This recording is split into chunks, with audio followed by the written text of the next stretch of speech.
So a lot of students have been asking me, how can I make a bigger, more vibrant reed? In terms of making a bigger reed, I found that in the summertime when there's lots of humidity, my reeds get very big. So the technique that I use to make a bigger reed involves introducing some humidity to the reed.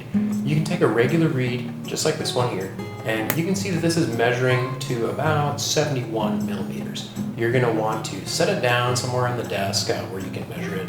And here's the really important part. You want to get some hot water, the hotter the better, and place it next to the reed. And you're just going to let the humidity from that hot water open up the reed a bit. Now, I'm going to talk a little more softly here because you're actually going to be able to hear and maybe even see the reed get a little bit bigger. Did you hear that? That is the technique that I use to make a bigger reed.